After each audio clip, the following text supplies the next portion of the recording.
ಪೌರಾಯುಕ್ತಗೆ ಧಮಕಿ ಹಾಕಿದ ರಾಜೀವನಿಗೆ big shock. FIR ರದ್ದು ಕೋರಿ ಹಾಕಿದ್ದಂತ ಹೈಕೋರ್ಟ್ ಅಲ್ಲಿ ಅರ್ಜಿಯನ್ನು ನಡೆಯಿತು, ವಿಚಾರಣೆ ಏನಾಯಿತು, ಆ ಅರ್ಜಿ ವಜಾಗೆ. ಪೊಲೀಸರ ತನಿಖೆಗೂ ಕೂಡ ಹೈಕೋರ್ಟ್ ಈಗ ಗ್ರೀನ್ ಸಿಗ್ನಲ್ ಕೊಟ್ಟಿದೆ. ಮೊನ್ನೆ ವಿಚಾರಣೆ ಸಂದರ್ಭದಲ್ಲೇ ಕೋರ್ಟ್ ಛೀಮಾರಿ ಹಾಕಿತ್ತು ಅವರ ಪರ ವಕೀಲರಿಗೆ. ಪೊಲೀಸರ ತನಿಖೆಗೂ ಕೂಡ ಗ್ರೀನ್ ಸಿಗ್ನಲ್ ಕೊಟ್ಟಿದೆ ಹೈಕೋರ್ಟ್. ಎಫ್ಐಆರ್ ರದ್ದು ಮಾಡಬೇಕು ಅಂತ ಕೋರಿ ಹಾಕಿದಂತ ಅರ್ಜಿ ಇವತ್ತಿಗೆ ಆದೇಶವನ್ನು ಕಾಯ್ದಿರಿಸಲಾಗಿತ್ತು. ಕ್ರಿಮಿನಲ್ ರಾಜೀವನ 2 ಅರ್ಜಿಯನ್ನ ಹೈಕೋರ್ಟ್ ವಜಾಗೊಳಿಸಿದೆ. ಒಟ್ಟು 16 ಪ್ರಕರಣಗಳಲ್ಲಿ ಪೊಲೀಸರಿಗೆ ಬೇಕಾಗಿರುವಂತಹ ವ್ಯಕ್ತಿ ಈತ.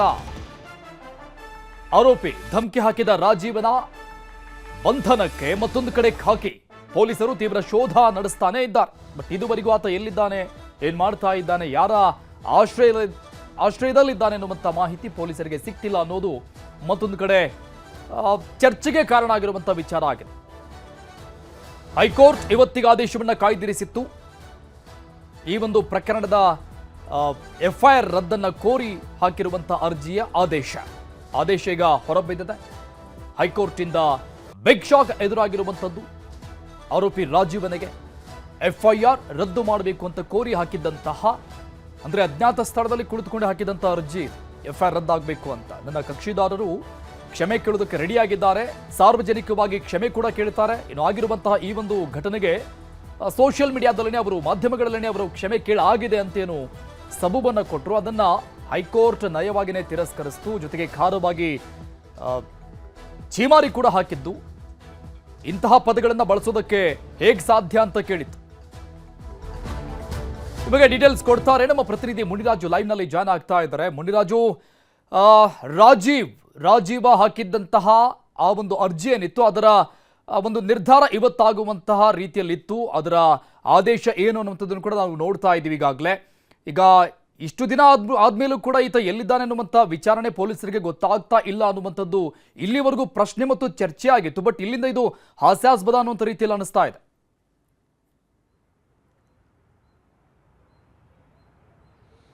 ಖಂಡಿತ ಅರುಣ್, ಯಾಕಂದರೆ ಮಹಿಳಾ ಅಧಿಕಾರಿಗೆ ಧಮಕಿ ಹಾಕಿ ಸುಮಾರು 1 ವಾರ ಕಳೆದರೂ ಕೂಡ ಇನ್ನೂ ಪೊಲೀಸರು ಆರೋಪಿಯನ್ನು ಪತ್ತೆ ಮಾಡೋದಕ್ಕೆ ಸಾಧ್ಯ ಆಗ್ತಾ ಇಲ್ಲ. ಆದರೆ ಈ ನಡುವೆ ಆರೋಪಿ ಹೈಕೋರ್ಟ್ನಲ್ಲಿ ತನ್ನ ಮೇಲೆ ದಾಖಲಾಗಿರುವಂಥ 2 ಅರ್ಜಿಗಳನ್ನು, ಎಫ್ಐಆರ್ಗಳನ್ನು ಒಂದು ರದ್ದು ಮಾಡಬೇಕು ಅಂತೇಳಿ ಒಂದು ಅರ್ಜಿಯನ್ನು ಕೂಡ ಹಾಕ್ಕೊಂಡಿದ್ರು.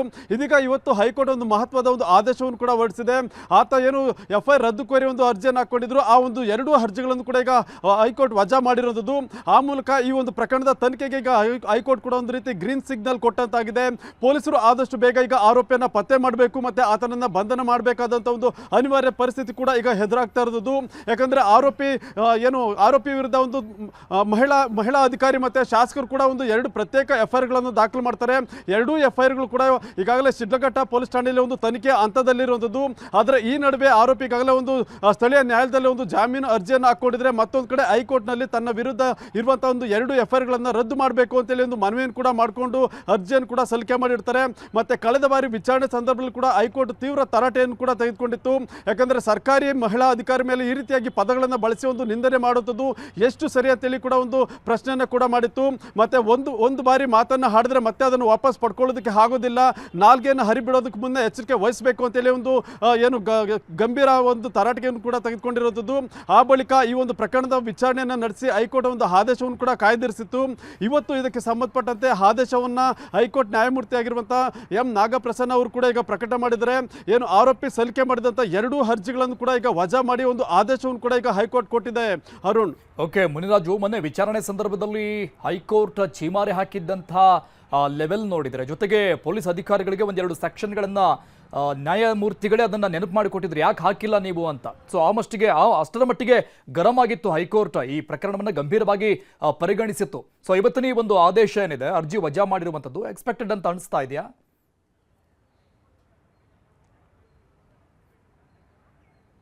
ಅರುಣ್, ಯಾಕಂದ್ರೆ ಕಳೆದ ಹೈಕೋರ್ಟ್ ವಿಚಾರಣೆ ಸಂದರ್ಭದಲ್ಲಿ ಕೂಡ ಪೊಲೀಸರು ಯಾವ ರೀತಿ ಸೆಕ್ಷನ್ಸ್ ಅನ್ನು ಹಾಕಿದರೆ ಅನ್ನೋದ್ರ ಬಗ್ಗೆ ಕೂಡ ಒಂದು ಪ್ರಶ್ನೆಯನ್ನ ಮಾಡಿತ್ತು. ಯಾಕಂದ್ರೆ ಮಹಿಳಾ ಅಧಿಕಾರಿಗೆ ಫೋನ್ನಲ್ಲಿ ಆ ಮಟ್ಟಿಗೆ ಒಂದು ಧಮಕಿ ಆಗ್ತಿದ್ರೆ ಮತ್ತೆ ಕೆಟ್ಟ ಪದಗಳನ್ನು ಬಳಸಿ ಅವರು ನಿಂದನೆ ಮಾಡ್ತಿರ್ಬೇಕಾದ್ರೂ ಕೂಡ ಪೊಲೀಸರು ದಾಖಲು ಮಾಡಿರುವಂಥ ಎಫ್ಐಆರ್ನಲ್ಲಿ 2 ಸೆಕ್ಷನ್ಗಳನ್ನು ಅವರು ಕೈ ಬಿಟ್ಟಿರೋದು ಕೂಡ ಗೊತ್ತಾಗಿದೆ ಅಂತೇಳಿ ಒಂದು ಉಲ್ಲೇಖವನ್ನು ಕೂಡ ಮಾಡಿದ್ರು. BNS ಸೆಕ್ಷನ್ 74 ಮತ್ತು 79 ಏನಿದೆ, ಈ 2 ಸೆಕ್ಷನ್ಗಳನ್ನು ಯಾಕೆ ಹಾಕಿಲ್ಲ ಅಂತೇಳಿ ಒಂದು ಪ್ರಶ್ನೆಯನ್ನು ಕೂಡ ಮಾಡಿತ್ತು.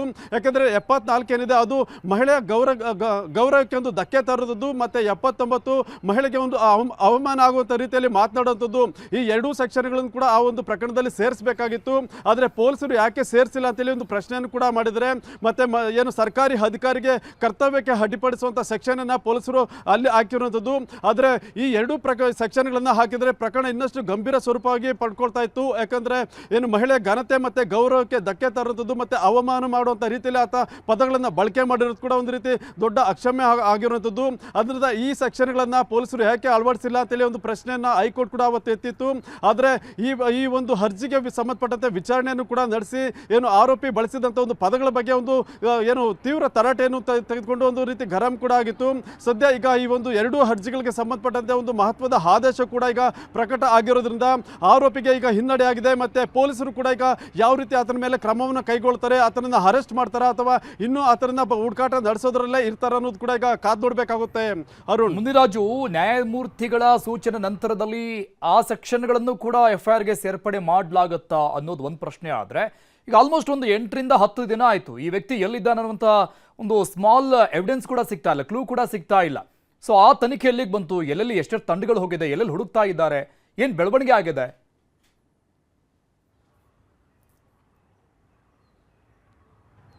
ಅರುಣ್, ಈಗಾಗಲೇ ಈ ಒಂದು ಪ್ರಕರಣಕ್ಕೆ ಸಂಬಂಧಪಟ್ಟಂತೆ ಸುಮಾರು 1 ವಾರ ಆಗಿದೆ FIR ದಾಖಲಾಗಿ. ಆದರೆ ಇನ್ನೂ ಕೂಡ ಆರೋಪಿಯನ್ನು ಪತ್ತೆ ಮಾಡುವಂಥ ಕೆಲಸವನ್ನು ಪೊಲೀಸರು ನಿರಂತರವಾಗಿ ಮಾಡ್ತಾ ಇದ್ದೀವಿ ಅನ್ನೋ ಒಂದು ಮಾಹಿತಿಯನ್ನು ಕೊಡ್ತಾರೆ. ಆದರೆ ಆರೋಪಿ ಎಲ್ಲಿದ್ದಾನೆ ಮತ್ತು ಎಲ್ಲಿ ತಲೆಮರೆಸ್ಕೊಂಡಿದ್ದಾನೆ ಅನ್ನೋದ್ರ ಬಗ್ಗೆ ಖಚಿತ ಮಾಹಿತಿ ಇನ್ನೂ ಪೊಲೀಸರಿಗೂ ಕೂಡ ಲಭ್ಯ ಆಗ್ತಾ ಇಲ್ಲ. ಯಾಕಂದರೆ ಸರ್ಕಾರಿ ಅಧಿಕಾರಿಗೆ ಈ ರೀತಿಯಾಗಿ ಧಮಕಿ ಹಾಕಿ ಆತ ಎಸ್ಕೇಪ್ ಆಗಿದ್ದಾನೆ ಅಂತಂದರೆ ಪೊಲೀಸರು ಕೂಡ ಆತನನ್ನು ಪತ್ತೆ ಮಾಡೋದಕ್ಕೆ ಅಷ್ಟೇ ಕ್ವಿಕ್ಕಾಗಿ ಆಕ್ಷನ್ ಕೂಡ ಆಗಬೇಕಾಗಿತ್ತು. ಆದರೆ ಈಗಾಗಲೇ 3-4 ತಂಡಗಳನ್ನು ರಚನೆ ಮಾಡಿ ದೆಹಲಿ ಸೇರಿದಂತೆ ಬೇರೆ ಬೇರೆ ಭಾಗಗಳಲ್ಲಿ ಹುಡುಕಾಟವನ್ನು ಮಾಡ್ತಾ ಇದೀವಿ. ಮತ್ತೆ ಆತನ ಮೇಲೆ ಏನು ಸೀರಿಯಸ್ ಅಫೆನ್ಸ್ ಕೂಡ ಇದಾವೆ ಅಂತೇಳಿ ಸಾಕಷ್ಟು ಮಾಹಿತಿಯನ್ನ ಪೊಲೀಸರು ಕೊಡ್ತಾರೆ.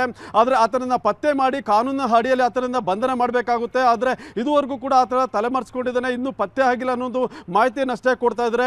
ಆದರೆ ಇನ್ನಾದರೂ ಯಾಕಂದ್ರೆ ಹೈಕೋರ್ಟ್ನಲ್ಲಿ ಈಗ ಆತನ 2 ಅರ್ಜಿಗಳು ವಜಾ ಆಗಿರೋದ್ರಿಂದ ಇನ್ಮೇಲಾದರೂ ಪೊಲೀಸರು ಕ್ವಿಕ್ ಆಗಿ ಆತನನ್ನ ಪತ್ತೆ ಮಾಡಿ ಅರೆಸ್ಟ್ ಮಾಡೋದು ಮತ್ತೆ ಆತನ ಮೇಲೆ ಕಾನೂನು ರೀತಿಯ ಕ್ರಮ ಕೈಗೊಳ್ಳುವಂತ ಕೆಲಸ ಆಗುತ್ತಾ ಅನ್ನೋದು ಕೂಡ ಕಾದು ನೋಡಬೇಕಾಗುತ್ತೆ.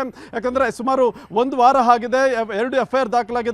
2 FIR ಇದ್ರೂ ಕೂಡ ಪೊಲೀಸರು ಯಾಕೆ ಇನ್ನು ಆತನನ್ನ ಪತ್ತೆ ಮಾಡೋದ್ರಲ್ಲಿ ಎಡುತ್ತಿದ್ದಾರಾ ಅಥವಾ ಆತ ಪೊಲೀಸರನ್ನೇ ಯಾಮಾರಿಸುವಂತ ರೀತಿಯಲ್ಲಿ ದೊಡ್ಡ ಮಟ್ಟಿಗೆ ನಾಪತ್ತೆ ಆಗಿದೆ ಅನ್ನೋ ಒಂದು ಪ್ರಶ್ನೆ ಕೂಡ ಈಗ ಉಂಟಾಗ್ತಿರೋದು. ಅರುಣ್, ಥ್ಯಾಂಕ್ ಯು ಮುನಿರಾಜು ಡೀಟೇಲ್ಸ್ಗೆ. ಇದೇ ವಿಚಾರಕ್ಕೆ ಸಂಬಂಧಪಟ್ಟಂಗೆ ಇನ್ನಷ್ಟು ಡೀಟೇಲ್ಸ್ ಕೊಡ್ತಾರೆ ನಮ್ಮ ಪ್ರತಿನಿಧಿ ದತ್ತಾತ್ರೇಯ ಸಂಪರ್ಕದಲ್ಲಿದ್ದಾರೆ. ದತ್ತಾತ್ರೇಯ, ಈ ಧಮ್ಕಿ ರಾಜ್ಯವನ್ನ ಏನು ಪಿಕ್ಚರ್ ಏನಿದೆ ಅದು ಆಲ್ರೆಡಿ 1 ವಾರ ದಾಟಿ ಮತ್ತೆ ಮುನ್ನುಗ್ತಾ ಇದೆ. ಬಟ್ ಸರ್ಕಾರ ಏನು ಕ್ರಮ ತೆಗೆದುಕೊಳ್ಳುವಂಥ ನಿಟ್ಟಿನಲ್ಲಿ ಏನು ಹರಸಾಹಸ ಪಡುವಂಥ ಕೆಲಸ ಏನು ಮಾಡ್ತಿಲ್ಲ ಅಂತ ಕಾಣಿಸ್ತಾ ಇದೆ. ಇಷ್ಟು ದಿನ ಆದರೂ ಕೂಡ ಒಬ್ಬ ಸಾರ್ವಜನಿಕ ವಲಯದಲ್ಲಿ ಗುರುತಿಸಿಕೊಂಡಂಥ ವ್ಯಕ್ತಿಯನ್ನು ಕಂಡುಹಿಡಿಯೋಕ್ಕಾಗ್ತಾ ಇಲ್ಲ, ಹುಡುಕೋದಕ್ಕಾಗ್ತಾ ಇಲ್ಲ. ಇಷ್ಟು ಅಫೆನ್ಸ್ಗಳಿದ್ದಾವೆ ಆತ ಮಾಡಿರುವಂಥದ್ದು ಅಂದಾಗಲೂ ಕೂಡ ಯಾಕೆ ನಿರ್ಲಕ್ಷ್ಯ ಆಗ್ತಾ ಇದೆಯಾ ಅಂತ?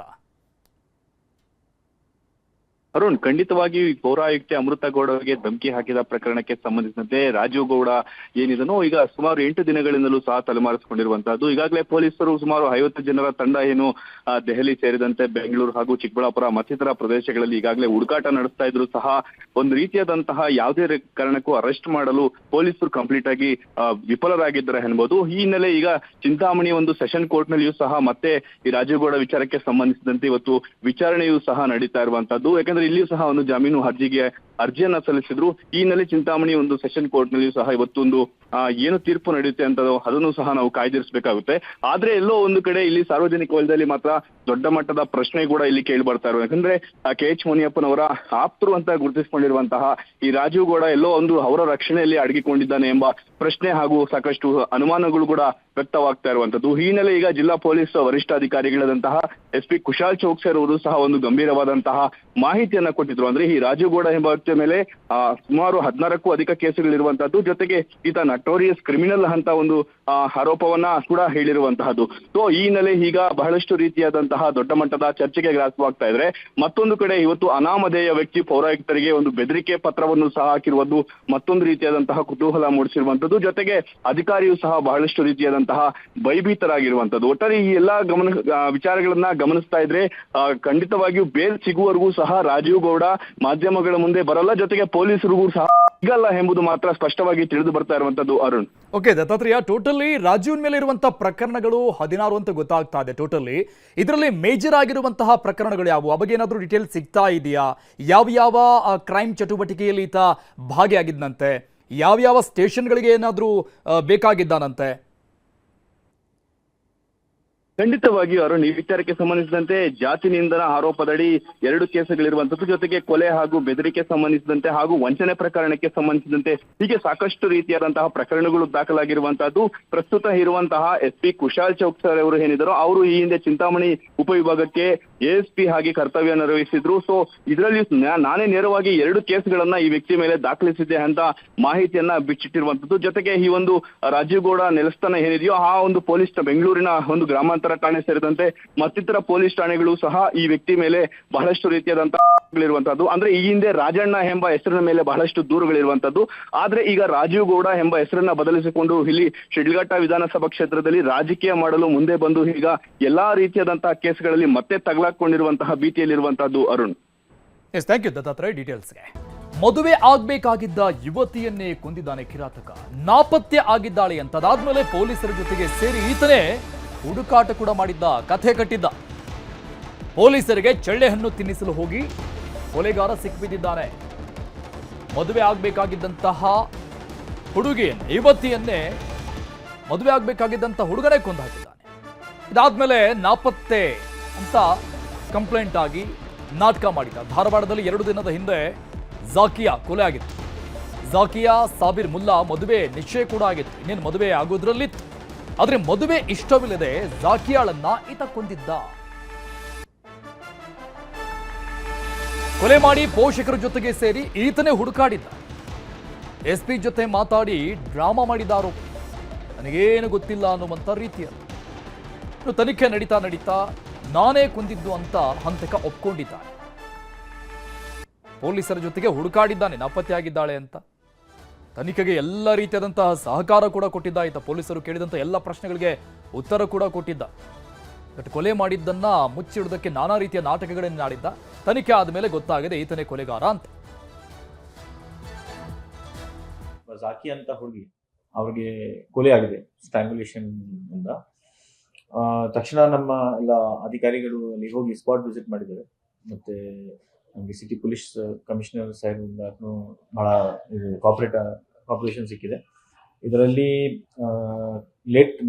ನಿನ್ನೆ ಲೇಟ್ ನೈಟ್ ಒಬ್ಬ ಆರೋಪಿ ಸಾಬೀರ್ ಅಂತ, ಅವರಿಗೆ ನಾವೇ ವಶಕ್ಕೆ ಪಡೆದಿದ್ದೀವಿ.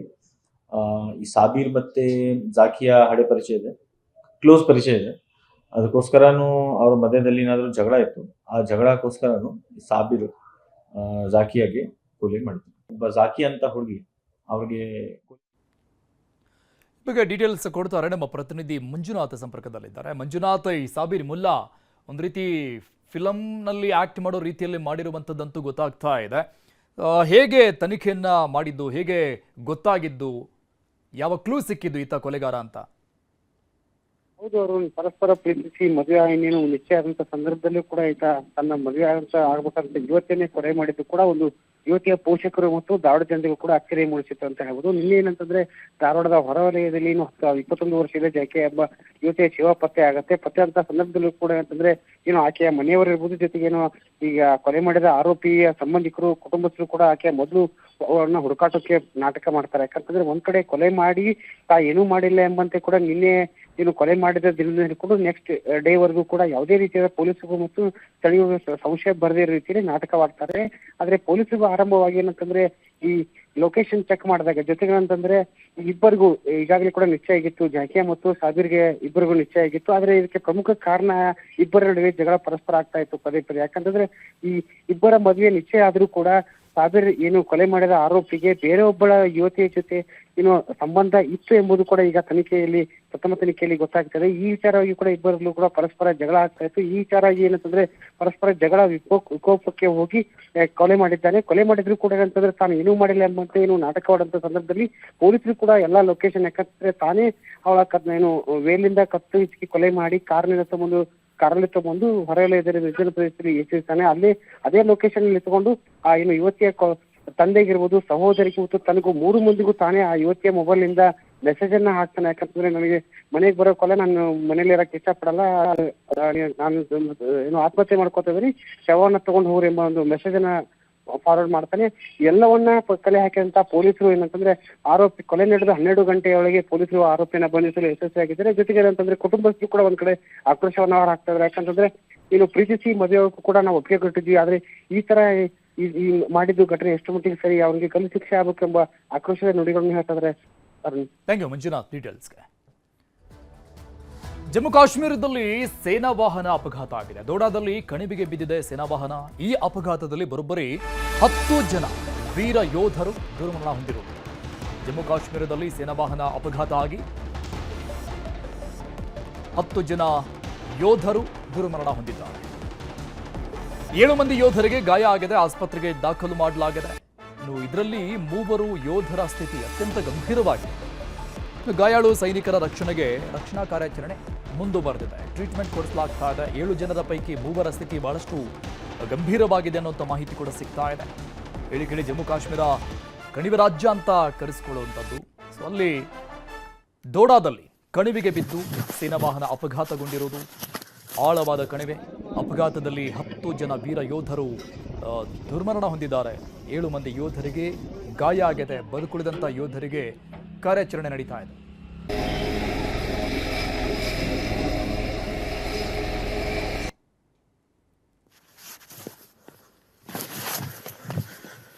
ಜಮ್ಮು ಕಾಶ್ಮೀರದ ದೋಡಾದಲ್ಲಿ ಸೇನಾ ವಾಹನ ಆಳವಾದ ಕಂದಕಕ್ಕೆ ಉರುಳಿ ಬಿದ್ದ ಪರಿಣಾಮವಾಗಿ 10 ಜನ ಸೈನಿಕರು ಸಾವನ್ನಪ್ಪಿರುವಂತಹ ದೃಶ್ಯವನ್ನು ನೋಡ್ತಾ ಇದ್ವಿ. 7 ಮಂದಿ ಗಾಯಗೊಂಡಿದ್ದಾರೆ. ಈ ಪೈಕಿ ಅಪಘಾತ ಸಂಭವಿಸಿದಾಗ ಸೇನಾ ಕ್ಯಾಸ್ಪರ್ ದೋಡಾದ ಬದೇರ್ಬಾ ಚಂಬಾ ರಸ್ತೆಯಲ್ಲಿ ಹೋಗ್ತಾ ಇತ್ತು. ಇಲ್ಲಿ ಕನ್ನಿ ಟಾಪ್ನಲ್ಲಿ ಸೇನಾ ವಾಹನಕ್ಕೆ ನಡೆದಂಥ ದುರಂತ ಇದು. ಅಪಘಾತದ ಬಗ್ಗೆ ಜಮ್ಮು ಮತ್ತು ಕಾಶ್ಮೀರ ಮುಖ್ಯಮಂತ್ರಿ ಒಮರ್ ಅಬ್ದುಲ್ಲಾ ತೀವ್ರ ದುಃಖ ವ್ಯಕ್ತಪಡಿಸಿದ್ದಾರೆ. ಪ್ರಾಣ ಕಳೆದುಕೊಂಡಂಥ ಸೈನಿಕರ ಕುಟುಂಬಗಳಿಗೆ ಅವರು ಸಂತಾಪ ಕೂಡ ವ್ಯಕ್ತಪಡಿಸಿದ್ದಾರೆ. ಮತ್ತೆ ಗಾಯಾಳುಗಳು ಯೋಧರು ಹೇಳಿದ್ದಾರೆ, ಅವರ ಚೇತರಿಕೆಗಾಗಿ ಪ್ರಾರ್ಥನೆ ಕೂಡ ಮಾಡಿಕೊಂಡಿದ್ದಾರೆ. ಇನ್ನು ತ್ವರಿತ ರಕ್ಷಣೆ ಮತ್ತು ಸ್ಥಳಾಂತರಿಸುವ ಪ್ರಯತ್ನಗಳು ನಡೀತಾ ಇದೆ, ಕಾರ್ಯಾಚರಣೆ ಏನಾಗ್ತಾ ಇದೆ, ಅವರಿಗೆ ಮೆಚ್ಚುಗೆಯನ್ನು ಕೂಡ ವ್ಯಕ್ತಪಡಿಸಿದ್ದಾರೆ. ಸೇನಾ ಹೆಲಿಕಾಪ್ಟರ್ಗಳ ಮೂಲಕವಾಗಿ, ಚಾಪರ್ಗಳ ಮೂಲಕವಾಗಿ ಎಲ್ಲ ರಕ್ಷಣಾ ಕಾರ್ಯಾಚರಣೆಗಳು ನಡೀತಾ ಇದೆ. ಆ ಬಗ್ಗೆ ಮಾತನಾಡಿದ್ದಾರೆ. ದೋಡಾದಲ್ಲಿ ನಡೆದ ದುರದೃಷ್ಟಕರ ರಸ್ತೆ ಅಪಘಾತದಲ್ಲಿ ನಮ್ಮ 10 ಜನ ಧೈರ್ಯಶಾಲಿ ಭಾರತೀಯ ಸೇನಾ ಸೈನಿಕರ ಜೀವ ಹೋಗಿದ್ದಕ್ಕೆ ತೀವ್ರ ದುಃಖವಾಗಿದೆ ಅಂತ ಅವರು ಎಕ್ಸ್ ಖಾತೆಯಲ್ಲಿ ಪೋಸ್ಟ್ ಕೂಡ ಮಾಡಿದ್ದಾರೆ. ಸಂತಾಪವನ್ನು ವ್ಯಕ್ತಪಡಿಸಿದ್ದಾರೆ. ನಮ್ಮ ಧೈರ್ಯಶಾಲಿ ಸೈನಿಕರ ಅತ್ಯುತ್ತಮ ಸೇವೆ ಮತ್ತು ಅತ್ಯುನ್ನತ ತ್ಯಾಗವನ್ನು ನಾವು ಯಾವಾಗಲೂ ನೆನಪು ಮಾಡಿಕೊಳ್ತೀವಿ. ದುಃಖಿತ ಕುಟುಂಬಗಳಿಗೆ ನನ್ನ ಆಳವಾದ ಸಂತಾಪಗಳು ಅಂತ ಸಿಎಂ ಒಮರ್ ಅಬ್ದುಲ್ಲಾ ಬರೆದುಕೊಂಡಿದ್ದಾರೆ. ಈ ರೀತಿಯಾಗಿ ಸಂತಾಪವನ್ನು ವ್ಯಕ್ತಪಡಿಸಿರುವಂಥದ್ದು. ಮತ್ತೊಂದು ಕಡೆ ಕಾರ್ಯಾಚರಣೆಯ ದೃಶ್ಯಗಳನ್ನ ನೋಡ್ತಾ ಇದ್ದೀವಿ. ಜಮ್ಮು ಕಾಶ್ಮೀರ ನಾನಾಗಲೇ ಹೇಳಿದಂಗೆ ಕಣಿವೆ ರಾಜ್ಯ ಅಂತ ಕಳಿಸ್ಕೊಳ್ಳುವಂಥದ್ದು. ಈ ರೀತಿಯಾದಂಥ ಘಟನೆಗಳು ಮೇಲಿನ ಮೇಲೆಯಲ್ಲಿ ಸಂಭವಿಸ್ತಾನೆ ಇರುತ್ತೆ. ಕಣಿವೆಗೆ ಬಸ್ಗಳು ಉರುಳಿ ಬೀಳೋದು, ಪ್ರಯಾಣಿಕರು ಸಾವನ್ನಪ್ಪುವಂಥದ್ದು, ಸಾರ್ವಜನಿಕರು ಅಸುನೀಗುವಂಥದ್ದು, ಈ ರೀತಿಯ ಪ್ರಕರಣಗಳು ಮೇಲಿನ ಮೇಲೆ ಆಗ್ತಾನೆ ಇರುತ್ತೆ. ಮತ್ತು ಸೇನಾ ವಾಹನಗಳು ಈ ರೀತಿಯಾಗಿ ಕಂದಕಕ್ಕೆ ಉರುಳಿ ಬಿದ್ದು ಅಪಘಾತಗಳು ನಡೆದಿರುವಂಥದ್ದು ಇದೇ ಮೊದಲು ಏನಲ್ಲ. ಈ ರೀತಿಯಾದಂಥ ಅಪಘಾತಗಳು ಅನೇಕ ಬಾರಿ ಆಗಿದೆ. ಈ ಬಗ್ಗೆ ಕೇಂದ್ರ ಸರ್ಕಾರ ಏನಾದರೂ ಕ್ರಮವನ್ನು ತೆಗೆದುಕೊಳ್ಳಬೇಕಾದಂತಹ ಪರಿಸ್ಥಿತಿ ಕೂಡ ಇದೆ. ಯಾಕಂದರೆ ಈ ಆಕ್ಸಿಡೆಂಟ್ನಲ್ಲಿ 10 ಜನ ವೀರ ಯೋಧರನ್ನ, ಭಾರತೀಯ ಸೈನಿಕರನ್ನ ನಾವು ಕಳೆದುಕೊಂಡಿರುವಂಥದ್ದು ನಿಜಕ್ಕೂ ಕೂಡ ದುರಾದೃಷ್ಟಕರ. 7 ಮಂದಿ ಯೋಧರಿಗೆ ಗಂಭೀರವಾದಂಥ ಗಾಯ ಆಗಿದೆ. ಅವರಿಗೆ ಟ್ರೀಟ್ಮೆಂಟ್ ಮುಂದುವರಿತಾ ಇದೆ. ಅದರಲ್ಲಿ 3 ಸ್ಥಿತಿ ಬಹಳಷ್ಟು ಚಿಂತಾಜನಕವಾಗಿದೆ ಅನ್ನೋ ಮಾಹಿತಿ ಕೂಡ ಇದೆ. ಸೊ ಮತ್ತೊಂದು ಕಡೆ ಸೇನಾ ಹೆಲಿಕಾಪ್ಟರ್, ಚಾಪರ್ಗಳ ಮೂಲಕವಾಗಿ ರೆಸ್ಕ್ಯೂ ಆಪರೇಷನ್, ರಕ್ಷಣಾ ಕಾರ್ಯಾಚರಣೆ ಕೂಡ ನಡೀತಾ ಇರೋದು. ಬದುಕುಳಿದಿರುವ ಯೋಧರಿಗಾಗಿ, ಅವರ ರಕ್ಷಣೆಗಾಗಿ ಎಲ್ಲ ರೀತಿಯ ಕಾರ್ಯಾಚರಣೆಗಳನ್ನು ಜಮ್ಮು ಕಾಶ್ಮೀರ ಸರ್ಕಾರ ಕೂಡ ತೆಗೆದುಕೊಳ್ತಾ ಇದೆ. ಸೇನಾಪಡೆ ಕೂಡ ಬೇಕಾದಂತಹ ಕ್ರಮಗಳನ್ನು ತೆಗೆದುಕೊಳ್ತಾ ಇದೆ. ಜಮ್ಮು ಕಾಶ್ಮೀರದ ದೋಡಾದಲ್ಲಿ ಇರುವಂತಹ ಕಣಿವೆಗೆ ಈ ಬಸ್ ಉರುಳಿ ಸೇನಾ ವಾಹನ